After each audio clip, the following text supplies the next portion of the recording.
Arguably the greatest loss we suffer is to our coastal marshland. Harnett Kane described this part of Louisiana in an apt way. It is a place that seems unable to make up its mind if it will be earth or water, so it compromises. The big loser in that compromise is land. On maps, Louisiana resembles a boot. In reality, its soul and heel are in tatters. The two critical resources that fluvial deltas like southeastern Louisiana critically need to stay land and not water. One of them is occasional doses of fresh water to push back the saltwater wedge, and the other one is a deposition of new sediment particles, alluvium, sand, silt, and clay particles. Both of these need to happen in order to build up delta topography and to keep it fresh so that there are cypress forests and other vegetation holding this all in place. By straitjacketing the river in these artificial levees, we eject both of those resources uselessly out onto the continental shelf. Since 1932 and the construction of the levees on the Mississippi River, 2,000 square miles have been lost. That's 25% of the state's landmass. It's the equivalent of losing a football field of land every 90 minutes. If Delaware or Rhode Island had lost that much territory, the United States would have only 49 states.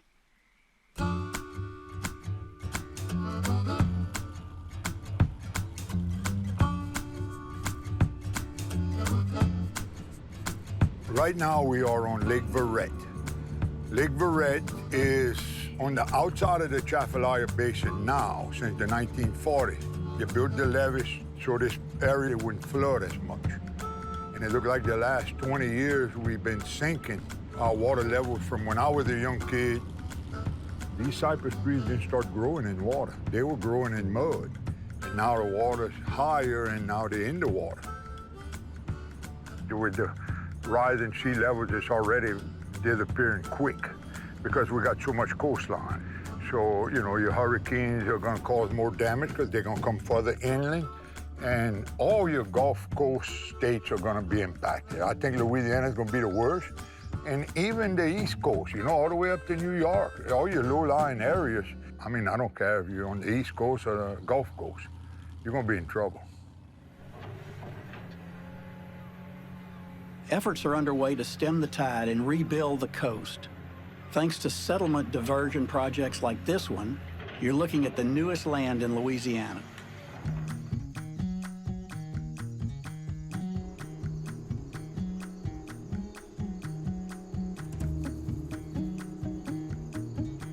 If you walk 4 feet in there, you will disappear.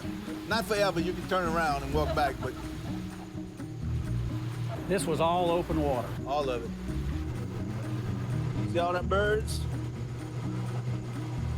There's 184 species of birds here in the wintertime. On the other side, 10. So my name is Captain Ryan Lambert.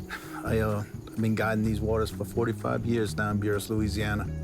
I've watched the land on the west side with no diversions completely disappear, 100% devastation. At the same time, with a very few little crevasses and diversions on this side, I watched it grow. See that levee over there? In 1969, Hurricane Camille blew holes all through. He had 19 holes in that levee that opened up these little crevasses.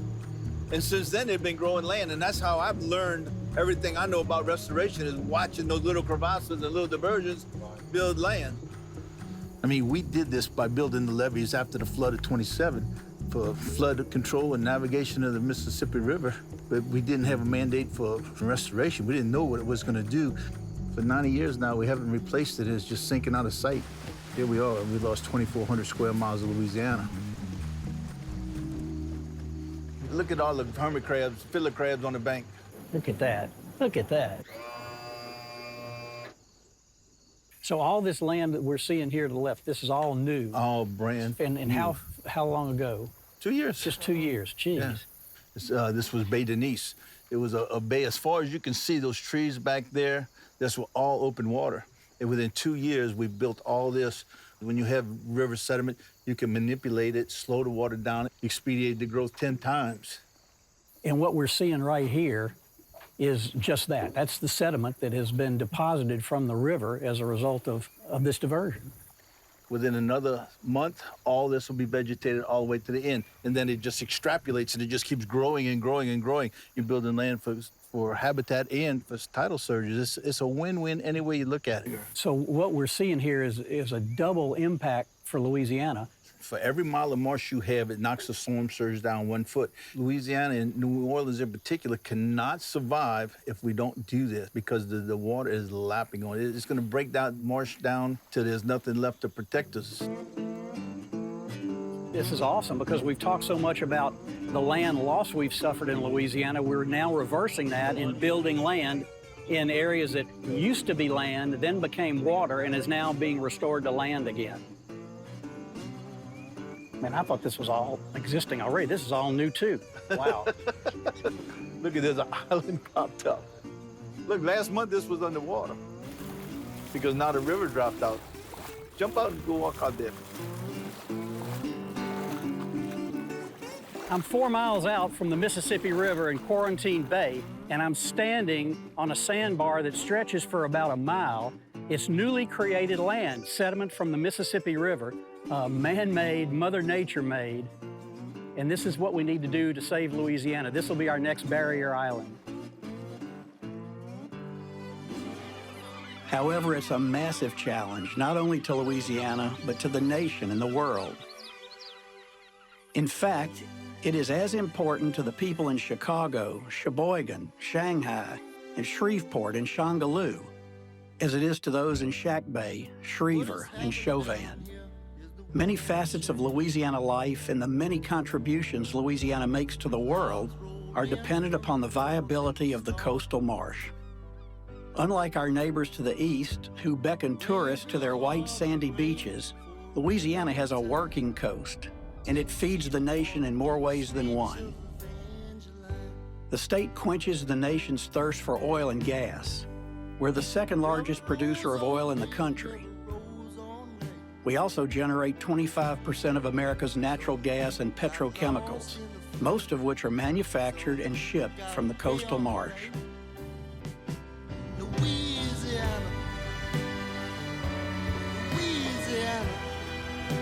Louisiana also satisfies the world's hunger for seafood.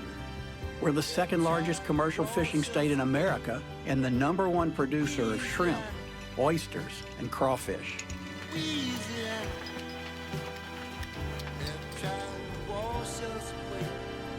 The ports of New Orleans and Baton Rouge are engines of the South Louisiana economy.